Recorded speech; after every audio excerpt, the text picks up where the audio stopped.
All right, guys. Hey, welcome to another episode of Mediocre Dads. I am your host, Quan. I go by Q, of course. And on this episode of Mediocre Dads, I have guests, I should say, not just a guest, I have guests. And I'm excited because, they are parents themselves, but they also have this program that I think that you guys will love and be able to take from and learn a little bit about in kind of your own research into it, of course. But I think they have this program in which it started with martial arts, but then it turned into most parents just want the discipline that comes with the martial arts. And don't worry, we're going to get into it. It might sound cryptic, but it's going to make sense towards the end when we bring it all together and throughout our conversation. But enough me. Let me introduce my guests, right? So I have Matt and Audra, and they're here, and they have this program called Yeah, Karama. Karam. Karama. Yep. Caroms. It's a tricky one, Little yeah. leaders. Little See, leader. look. Forgive me, guys. Terrible names. Great with faces, though, right? Yeah, I But get they it. have this program, and I won't go sit here and tell you everything about it. I'm gonna allow them to do it. So, without further ado, please, Matt, Audra, please introduce yourself and tell us a little bit about your Little Leaders program. Q, thank you for having us on. We appreciate that. I guess what I'd like to start with is we have 4 children and 3 boys and a girl. Ours are a little bit older. I think our daughter now is 25, right? And so, when you're a dad, there's a lot of things that go through your mind at the different stages, and when I was younger, I was working hard to make a living and I was doing the dad thing, worried about, can I keep food on the table, right? Am I doing what I should be doing with my kids? And did I go to the basketball game this time? And all those kind of things, and so, but when I look back now as a dad, one of the things I noticed that I really did work on, not knowingly, but we did, was creating the legacy in our children. Okay. And so, the martial arts brings a lot of things to a head, if you will. It really teaches you discipline and it teaches you respect, of people and property, right?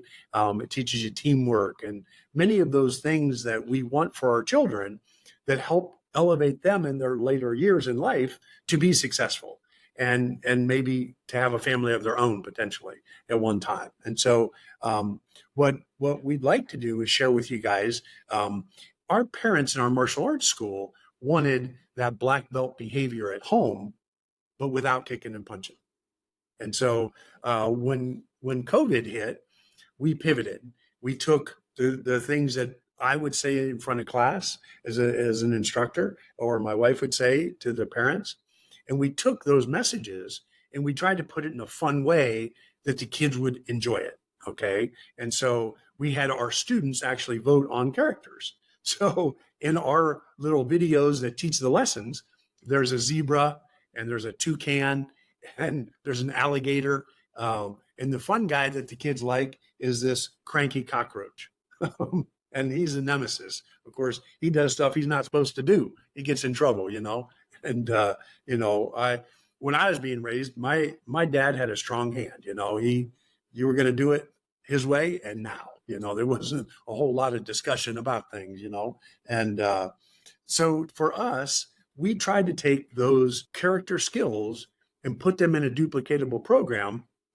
And that's what we did in our martial arts school. And so the parents wanted the kids to, I'd say 90% of our parents brought their children to learn character and to learn leadership and to develop into young adults at an early age so that they could be successful. And that's really what the parents wanted for their children when they came. And so we did that. I've had the good fortune over 30 years of teaching I've taught thousands of children, and I love children, period. They're all of them, right? They'll open their heart to you. They'll try so hard for you. And they'll kill themselves, so to speak, if they know you care about them. And that's the important part. You really have to give them your time. You really have to give them your heart.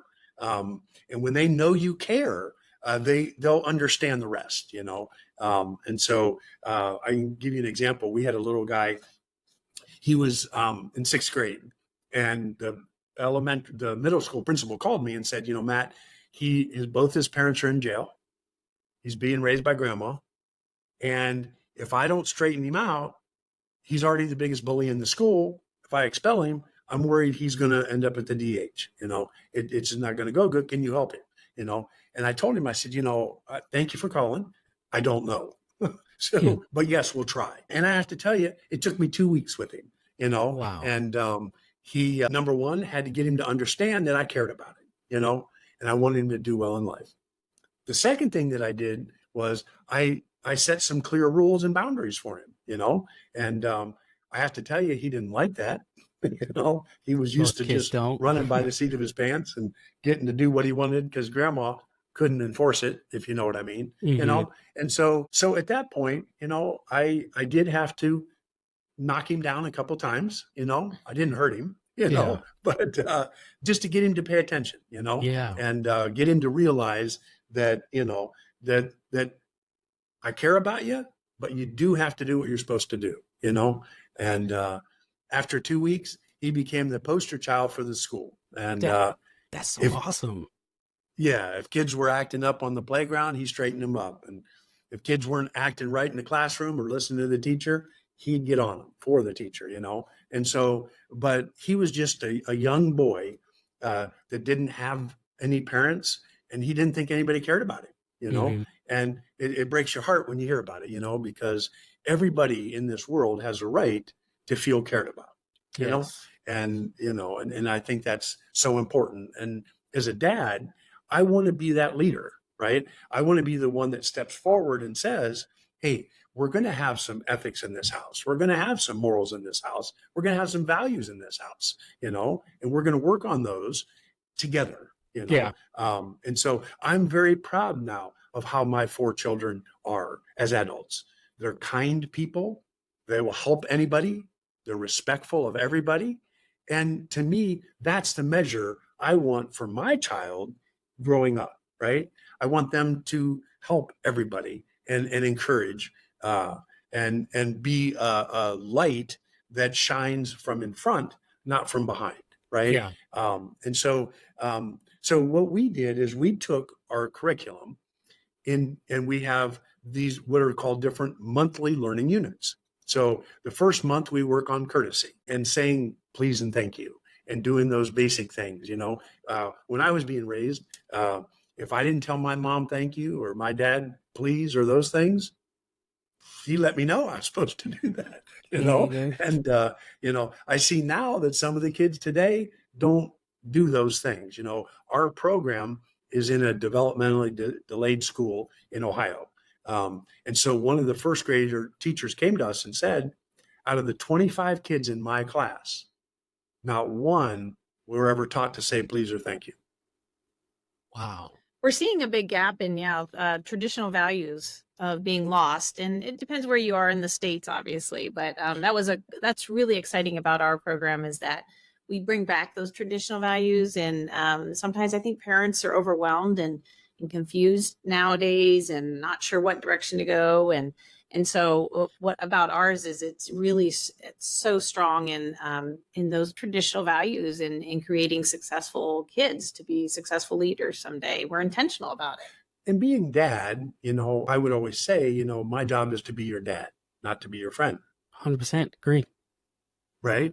As they get older, once they crest 18, that's a different story, right? Now it's okay. Now we can be friends, right? Now we can do things together and that. But when you're younger, as dad, it's my job to instill those values and those morals, or school's not going to teach them to you, right? Hmm. There's no teachers. And we do it in a fun, easy way. Yeah. And that's through the animated characters. Our program is really designed for 3 through about 7, 8, 9 years old, Okay. depending on your specific child.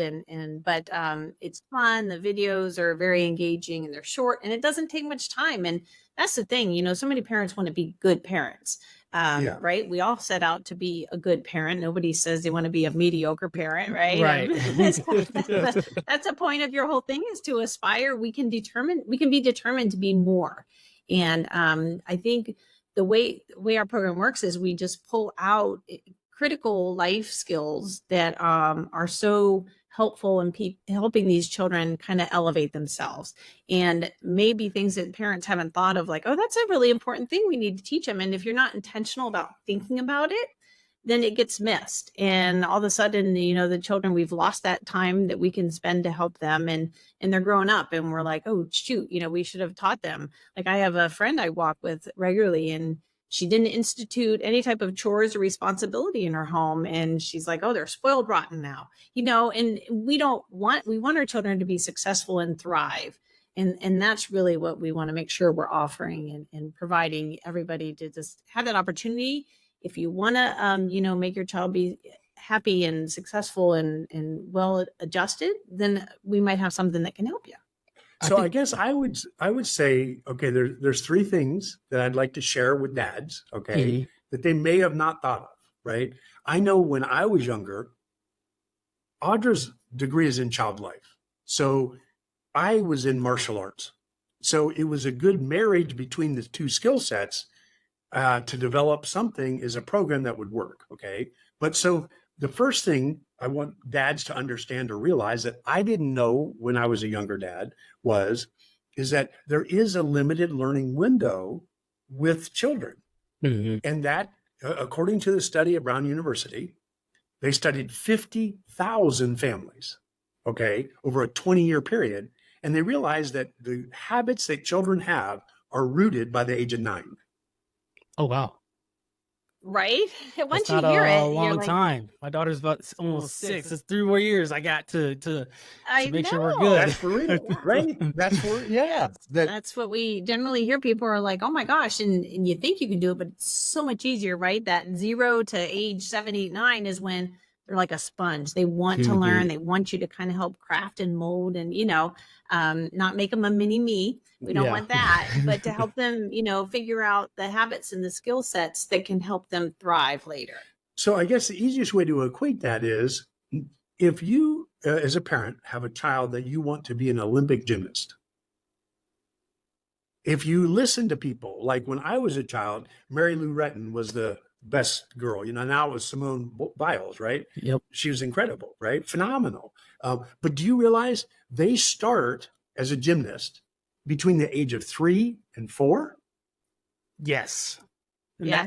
and a lot of people, it's like, that's past. Like your kids are like, say 10 or 12, and they're like, oh yeah, they're just starting. And it's like, I'm Forget not about gonna it. say you're too late, but like, let them enjoy it while they're in school. But then realistic dreams are going to need to set in, and maybe a lawyer's in their best interest.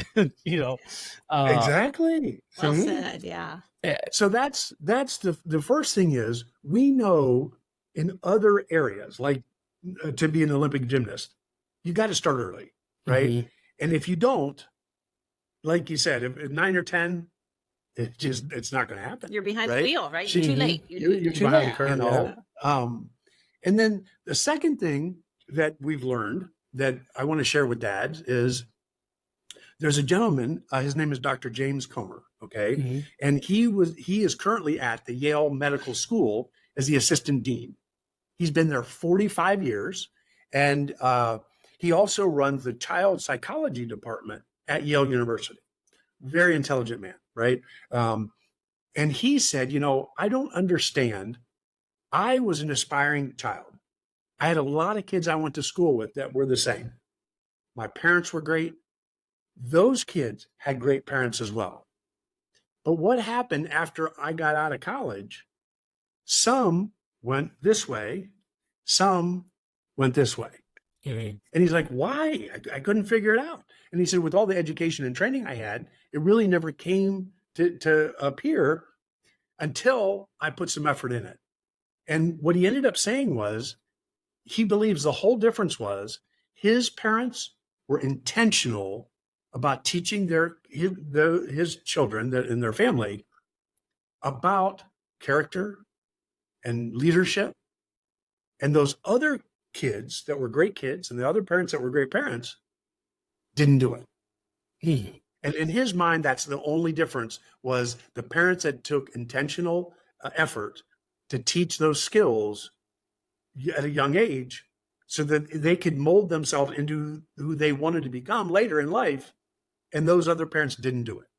I think Okay. it's So, so important because you even mentioned, right, like kids up to 9, they're like sponges. That's when they're soaking everything in, right? And so oh, when you're teaching, oh, well, like almost teaching intention, it's not you're sitting down with you saying, hey, this is the definition of intention, and this Right. is how we're going to right, teach you to be intentional with everything you do, right? And how I care, right? right.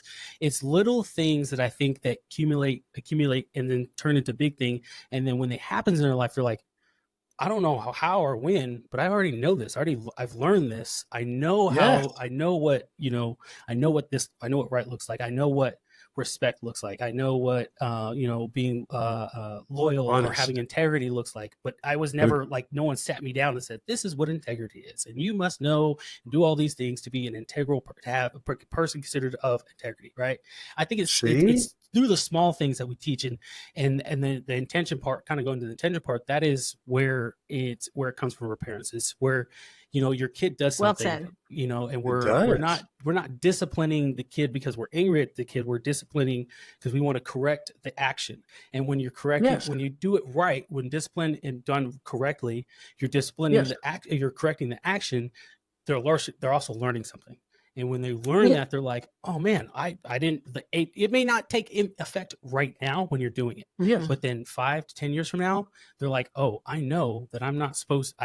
This is not a kind thing to do, so I'm not going to do Right. this." So, That's a great point, Q, and you hit it right on the head. And when we discipline with love is kind of a phrase that I like to use. You can't go wrong. mm, It's not about punishment, right? The punishment sometimes is a consequence, but when parents sometimes are young and you're trying to figure it out, you're like, I don't want to do it like my parents did it. Or maybe you do, maybe it mhm, was well, but sometimes we often hear stories that it didn't go well. And so when you discipline with love and you incorporate that it's coming from your heart to help them be better, you can't go wrong. I mean, yeah, on any facet. But yeah, introducing it. And you're right. You don't sit down and have that conversation so specifically. It's your It's actions. it's that opportunity of learning that happens there, and then they're what, modeling us. We know that too. They're hmm, modeling our behavior, and what they see, they give right back to you. So if yeah, sometimes that reflection's painful, yes, but sometimes it's so valuable. So yeah, through what we're sharing here today, it's about looking at that and learning and doing what you need to do. It may not be through us, but I think these Yeah. three secrets that Matt's sharing, and we'll recap them at the end. mm, But it's just so valuable. yeah, And you can tell that I'm the oldest of six, hmm, okay, kids. And my mom loved us. So did my dad, don't get me wrong, but in a different way, right? hmm, My mom, she was up before we got up. We had clean clothes. She made us food. I knew when we got home, there'd be a cookie around, and I knew she loved us, hmm, right? And and it seems like in talking with you, you were raised in a similar way, yeah, or maybe not. That your mom made an effort to know to share with you. Here's what it means to be kind. yeah, Here's what it means. And you understand the difference. And like you said, it wasn't she had to sit you down and do it, right? But she taught it to you through her actions, right? And so that's a phenomenal mom in my mind, yeah, yeah, right? That's one that loved you, cared about you, took the time to teach you. Only the ones that care and love you will discipline you, will yeah. teach you, right? It's It the was ones that are indifferent that Yeah, no, because it was crazy. So, so I was adopted. I have a twin brother, and we were okay, adopted, okay, and so we were, fortunate to be adopted, and so we were adopted by a white family. I say that not to bring up race, but it's an important part of who I am and it why I am, it right? is what it is. Yeah, yeah, And right. so we grew up culturally. There was some differences in how we grew up. However, Sure. my parents they made a very specific effort to show that intention, and Wow. we were punished, right? Like it's not to say just because Yeah. they adopted us and they became our parents, they couldn't have punished us. They did punish us. Yeah. There were Yes. punishments, and we saw a lot through those punishments, but what we saw a lot of was was in the end, my dad would always tell us after, after it was all said and done, he would sit us down and he'd say, hey, he goes, just know that I do love you. It's not, I don't do this because I'm angry Wow. with you, or there's some hidden Wow. agenda behind me, say I'm spanking you because you did this or whatever the case, or sending you to your room, or you're being grounded for this thing, whatever case, or taking something from you.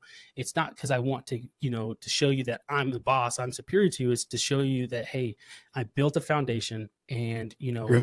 I expect things from you. I've set that on Yeah. that foundation. There are standards, and within those, if you don't meet those standards, there's consequences. Yeah. And I tell people all the time, even my soldiers, I say there's consequences to everything you do, negative or positive. So Right. just because you've done something, you did something good, there's a consequence. It's just this consequence happen to be a good consequence, right? You got a promotion, you got a pay raise, or whatever the case might be, right? And Right. you just relate Yeah. that to kids. And so my parents were very, very were very intentional, and it always was, hey, don't forget that at the end of the day, we love you. We'll do anything for you. But in order Wow. for us to know, to know that for you to be successful, Yep.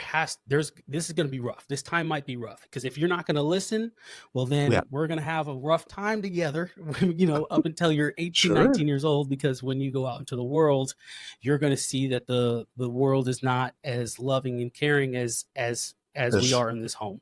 And it's not, Wow. so hey, that was my life. I know that's not everybody's. I was very fortunate, very blessed to be adopted at Congratulations. such a young age, and then have Yep. a family that cares about us, and to ensure to take care of us, and show us, instill those standards. And my dad Sure. was phenomenal, because the biggest thing that my dad taught me was respect. And Oh, it yeah. wasn't, Yep. I remember there were a few times where he would get angry, and he would raise his voice, right? But then he would always recognize that. You can almost see it in his eyes. He'd recognize it, and he would kind of Yeah. take a deep breath, and he'd come back and he'd say, hey, okay, this is what you did, what was wrong. This Yep. is more when I was older, but he was like, this is what you did was wrong, and this is why it's wrong. Sure. When Sure. he goes, when I'm sitting in a cockpit, because he flies for Southwest, he goes, when I'm sitting in a Yeah. cockpit with a co-pilot, right? And say they do something wrong, and in that case, that could be putting people's lives at risk, Catastrophic. right? Yeah. So he's like, I can't sit here and just yell at them like they're children, or yell at them because I'm their boss and it's my responsibility. He goes, I have to find a way in which they're going to receive what I said was incorrect. And he goes, you do Yes. that. He goes, I do that with you guys. And he explained a lot of this when I became older, and when I had my first daughter, and he was explaining to me kind of what punishment looks like. And so again, like I said in the beginning, it was, I saw it. I didn't know where I couldn't put my finger on it, or Yeah. where I learned it, but I knew I learned Sure. it. I knew what it looks like. I knew what it was when I go talk to See? somebody and say, hey, excuse me, sorry to interrupt what you're doing, but I'm looking for this, and this. Can you tell me where that is? And that See? Yes. simple being kind and respectful, that person immediately, most people that I've interacted with were like, oh yeah, hey, how you doing? Matter of fact, let me Right. take you over there myself. Yeah, clearly busy, but they're like, let me Exactly. take you over there myself. Let me help you, ask about your day. But that simple act of kindness then wanted them to be like, man, this person's very nice Sure. to me, very kind. And they recognized they're doing something. They were still kind about their approach. And I have a willingness more to help them. Yeah. See, that's incredible. I'd have to say that's a blessing. I mean, Yes. that's a gift, right? That they were able to impart those values to you. You knew you were loved. And today, that's what these kids need. They need to understand there are boundaries, right? Yes. They need to understand that they're loved. And it's you'd be shocked. Kids are kids. It doesn't matter, right? They just want to be loved. And I loved it in the martial arts classes, because we got to do physical things too, at that time, and get some of that energy out, right? Because sometimes I know as a boy, when I was younger, I was full of it, Yes. If I could, Q, I think I want to add to, I don't know if everybody heard it, but the way your dad delivered the message. So, like I said, if you discipline with love, you can't go wrong. And it's all about the tone in what is delivered, Mhm. right? Any of us are spoken to, we get the tone, we pick up on that, and in eye contact, and maybe getting down to your child's level, and so that you're not, dominating over them. Those are all some important things to learn and remember as a dad, because you can be very intimidating as a male, especially with your two daughters. A male to any child can be quite daunting sometimes, and that presence is important. And so, just making sure that, yeah, you discipline with love, I think, is a critical piece And too. I guess I'd like to share a story with you Mhm. that was a pivoting point for me as being a dad. Okay. When my dad had our martial arts school, it was very militant, right? And you hollered all the time. You Mhm. weren't allowed to ask a question. It was strict. And so I had my sons in the martial arts class. They all started when they were 5 years old. I would holler at them like my dad hollered at me. They would cry. And I'm like, get tougher, what are you doing? And all this. Mhm. Well, it wasn't until my daughter, the Mm. fourth one, she's 5 years old, she's in class, and I hollered at her like I did the boys. And she started to cry. Mm. And it broke my heart. Yep. And I'm thinking, what adult male would holler at a little girl so much to make her cry? It's I had it's to change. it's crazy because if you saw another grown man yelling at your daughter that way, you would be like, Oh, "I'm gonna put you on the ground, and you're probably not gonna get back up." And we're going to talk, right? yeah, like we're gonna have a talk that only adults have. Like Yeah, we're learning some stuff in this exactly. class, but I'm the instructor. I'm gonna show you what I've learned in this, what I'm teaching in this class. It's crazy. So I would tell people all the time that the Lord works in mysterious ways, and so when me and my wife were, or I guess, ready to have kids, if you will, Yep. we in our heads we said we want 2 boys, and then we're gonna be done, right? And so that's Okay. it. Well, the Lord works in mysterious ways, and I have 2 daughters, and so Yeah. Right. one thing that I've been taught with having 2 daughters is similar to you is um, I'm active duty Army. So the yelling, Okay. the drill sergeants Yes. someone being in your face, telling you what to You do, get and it. you keep moving, Yep. right? Like I took part of that with me in the beginning. It wasn't Yes. until that I'm seeing my older daughter, especially, I'm saying something and I'm standing over her like, hey, you're gonna do A, B, and C. This is how you're gonna do it. Do it to Right. standard. Right. And she's just in tears, breaking down, and I'm just thinking like, oh my gosh, Aw. what did I do? What have I done? Like, why am I doing this? And so now Yeah. I recognize that my older, she's sensitive, and it's not to say it's a bad thing, but she is. And Right. so now I Yeah. have to adapt to what I do. So a lot of times I've Yes. gotten down. I get down on her level. Another thing that I learned from my dad that I didn't pick up on until I became an adult was looking at people in the eye when they're talking to you, because my dad would do it all Yes. the time. And so now with my daughter, I make it. I look at her in the eye all the time, even though she may not be wanting to look at me. I'm looking at her and I'm talking to her, trying to Sure. get her to understand why what she did wasn't right, but how she could tweak it, and then it'd be okay, and why, and whatever the case might be. But I recognized that myself in the beginning, like the first 2 years, I'm just over here like a drill sergeant Yeah. at work, and then a drill sergeant at Yes. home, and it wasn't working, Yeah. Yes. and I had to Right. change it and how to fix it, especially because I don't like seeing my daughter cry, and I would sit there and I'd Me go to bed neither. and I'd be Yes. like, gosh, I'm So failing, miserable. I'm It sucking, and breaks your heart. yeah, Yes. like why am I doing this? Why But would God I gave me do two that? daughters to do that. So now when I Yes. have sons, it's gonna be totally different. Right. Yes. No, and that's, I always do, I laugh, man plans and God laughs, right? Mhm. That's some hard thoughts, and to me, those pivot points, I later learned if I had to hire an instructor, if they didn't have children, I couldn't let them teach children. Okay. Mhm. Until you have them, until you raise them, you don't understand and you don't relate how you need to change. Right. And Mhm. so, one of our instructors, of course, came from the Marine Corps, and he was a drill instructor there, never married. He has Yeah. more weights at his house than the YMCA does. Right. And for an adult male teacher, he's awesome. Right. Mhm.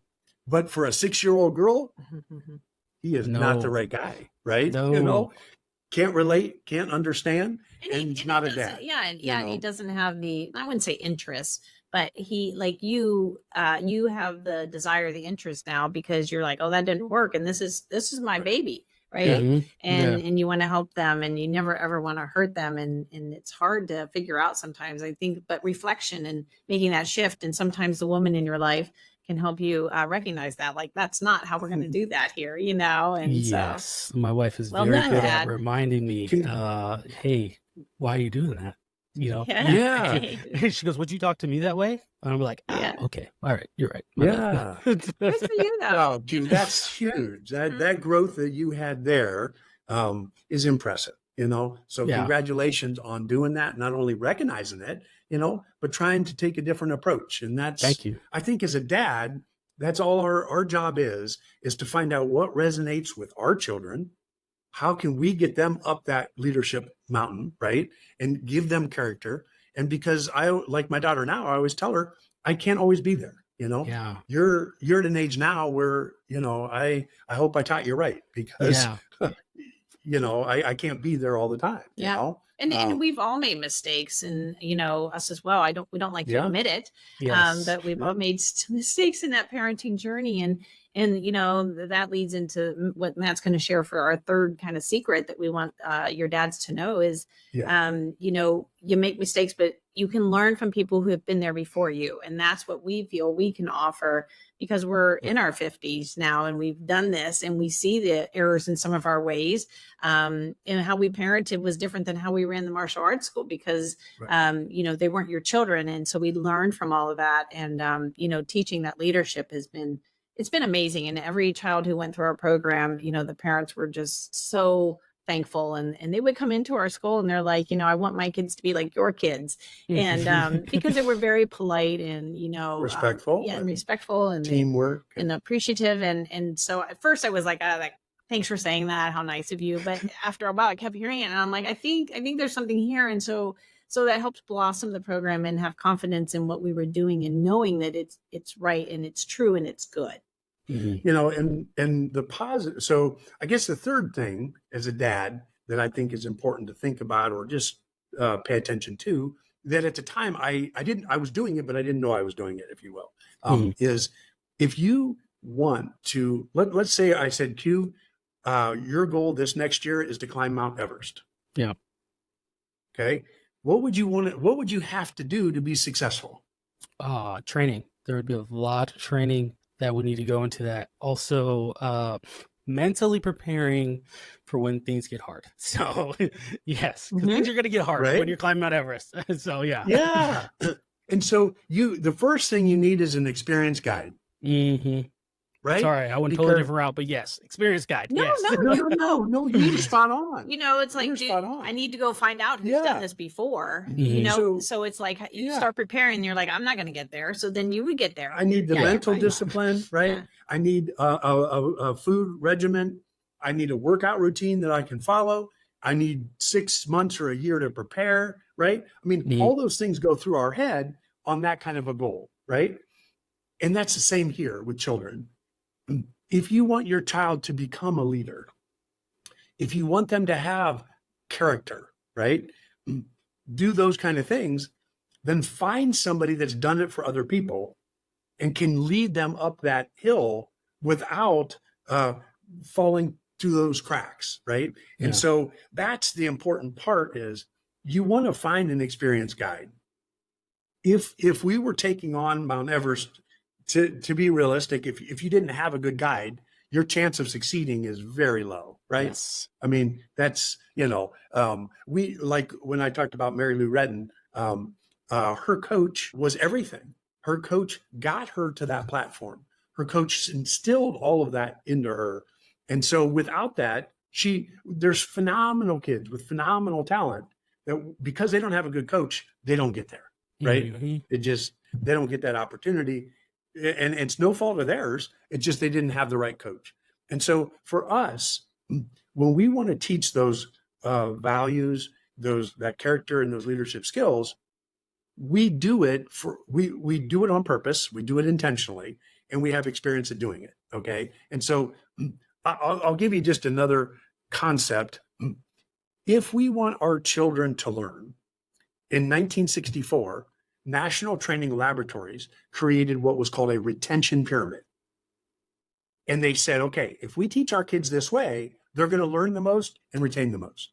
So the first is audio-visual. If you show them what you want to do and they can see it, that gives them about 20% retention. Mhm. After they see it, if you discuss it with them, stacking those, that takes the child's retention to about 50. Lastly, if you have them do it with you, their retention goes to 75%. So if you want a behavior to become a habit, a positive habit for your children, show them, discuss it, and then have them practice it. It's a simple formula, right? Think about you're driving a car, right? Or thinking about you hired a new employee, right? You wouldn't hire somebody, let's say that you need somebody as a receptionist to answer the desk, right? You wouldn't take them, just put them in there and say, go at it, right?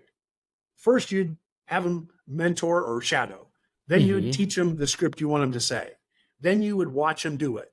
You would evaluate them. You'd help them with their performance. Then when they get it all under their belt and they're doing it well, then you could let them do it on their own, right? Yeah. It's the same with the children, with the babies, right? Any young ones, you want to, there was a dad that we knew that said, they came to class. There was some strife in the household. He asked his daughter to clean her room. She didn't do it to his satisfaction, so there were consequences. Mom was upset because mom's like, wait a minute. You didn't tell her what you wanted. You didn't show her what you wanted to clean her room. She doesn't know how to do it. And so why are you mad? You didn't do any of those things, And so she can't read your mind, And the mom was right, but dad was still not happy. Yeah. And so the bottom line, our program is very simple. We have you once a week watch a video with the kids together. We give you 3 questions so that dads can have that dialogue with the kids. Then we say, okay, if it's please and thank you, then for that week, they practice saying please and thank you. They practice making their bed. I love, who's the admiral that wrote that book, Make Your Bed? Do you know him? I remember. I know you're talking about. I can't think of the name. The name escapes me. Phenomenal, right? That's a good read for any of your parents or your dads. Yeah, it's a good read. One of the things we had our kids do was make their beds. You wouldn't believe how many parents gave me pushback. Well, they shouldn't have to do that. Until that book came out. When that book came out, then it was okay. Yeah, I want to interject here too. And we say our program starts at 3. And so students were like, how does a 3-year-old make a bed? Well, okay, so it's not about a perfect bed. It's about teaching them the steps. So they pull the blanket up, they put the pillow up there. It's not the same level a 7-year-old would do, right? But if we don't start when they're little, then it's not going to be achieved, because just like that dad experience, he sent her in, clean your room. She'd never done it before. She didn't know how to, she could give her best effort, but a lot of times it's not explained or shown, and these kids need that. When you said that, immediately I was teaching my daughter how to tie her shoes. And I remember, I'm sitting there, I'm like, no, you need to make an X. And I was like, and she's obviously not getting, she knows what an X looks like, right? She's like, I'm not understanding this. So I have my shoes, she has her shoes, and I'm walking through step by step, right? And we went through the thing, like you said, I showed her how to do it. And then I explained to her what I was doing and how I was doing it. And the little part, one of the hardest parts, right, is finishing the 2 loops, right? And then in the end, I was like, hey, look, just go ahead and try to practice. And it was amazing because she got the concept. She understood the concept, right? Now there's a little, she didn't completely tie her shoe, but I can tell you right now, she pulled the 2 loops together apart, and she's like, Dad, I tied my shoe. And I was like, you know what? You did. That is, showed you, you did it. Yes. And I was freaking awesome. And I'm so proud of you. I was like, now it's just, we just practice that, right? I was like, don't worry. It's like, it's not meant for you to get it right now. I was like, in about 3 or 4 months though, I was like, you'll know how to tie your shoes, and you're going to show your sister how to tie her shoes. And so it's immediately what I thought of when you said that. I was like, it's simple. It was just showing our kids how to do it. And I will say, to comment on making the bed in the military, it's stressed to us in basic training, making our beds. And the reason it's stressed for us to making the bed is because it's not just, it's cleanliness, but 2, It's to say, hey, this is my first accomplishment of the day, and I did it well. Yeah. And so now I can go and start my day feeling accomplished. And now everything other I think I do next from this point on, I have that confidence to say, hey, I may not know exactly how to do it, but I'm going to try it and put my best foot forward. And if I fail, I recognize where I failed at, and I'll correct it, and I'll fix it next time. Wonderful. And promised in the military, someone came along and told you if you weren't doing it right, and showed you how to do it right. Yeah. If you didn't do your hospital quarters correctly, oh my goodness. It's real quick. I'm sorry. My daughter made a joke. She, because my wife was making her bed, and she goes, Dad, you don't know how to make a bed. Only mom knows how to make the bed. Oh. And I was like, and my wife starts laughing, and she goes, sweetie, no, Dad actually knows how to make this bed better than either of us, right? But she's like, I don't think you want that. You wouldn't be able to sleep in the bed. It's just something you look at. Don't touch it. Don't touch the bed. It's there. You're leaving it there. Don't touch it. I made it perfect, right? It was funny because she said that, and I was like, in my head, I'm like, actually, I know a lot about it. You know what a hospital corner is? Let me see your hand. Yeah. Exactly. Bounce that nipple off. Yeah, exactly. Oh, man. Awesome. And that's, those are the families, we work with families like you that maybe been through the military and high performing professionals, because we don't, understand. We take good kids and make them great kids. We're not a reform, plan. It's, we need parents that are invested and want better for their children, and know that it takes a little bit to get where you want to go, because any attorney, a lawyer, accountant, architect, CEO, you had to put in the time. You didn't just show up one day and they said, let's make you that person, right? And it's through the discipline and the commitment and the little bit of work you have to put in to kind of get there. So this is what we kind of bring to the table to say, let's really focus on those skill sets and help you out. Yep. So go ahead. Just recap the 3 things before we let them go. We want to respect your time, and we appreciate this on cue. Thank you. So if you could just recognize, I guess, number 1, that before the age of 9, those behaviors or rooted habits, make sure you do positive ones. Number 2, try to be intentional about teaching those character and leadership skills. They're not going to learn them through osmosis. Do them. Not like you said, you don't have to sit them down and teach them that in a way, but you have to show it to them just by what you're doing, because they'll emulate you. And number 3, find those people that will be able to be leaders for your children, positive peers, positive mentors, and put them in an environment where they can succeed, right? Yes. And so by doing those things, and then when you want them to learn something, show them, discuss it, and have them practice it. That's awesome. Thank you guys so much. We'd love to share with your group. We're going to send you over some discount coupon codes, and awesome. It'll be in the so they can go ahead and put those in there, because we want to reward your listeners if they would like to partake. They can get a special price on it. So. Awesome. Our website is blackbeltbruce.com. Okay, and he's just an alligator with the martial arts theme, which is cute. The kids love the characters. And any questions? We'd love to. Talk definitely. To any parent. Hey, so Mediocre Dad's team. So all of their stuff will be in the description below. So don't worry. All of these things will be in the description. You'll be able to find them. Be able to get more information if this is something you're interested in. Audra, Matt, thank you for coming on. Thank you for sharing your stories, your experiences, and especially your program that's meant for parents who can help make their kids better. And there's no shame in saying to making your kids better. I promise, because you want them to be the best as they can be. So when they're adults, they're freaking awesome, right? Exactly. But hey guys, without further ado, that's all I got. Thank you for joining us. Being mediocre is a choice. You have to refuse to be mediocre. Mediocre Dad's out. Exactly.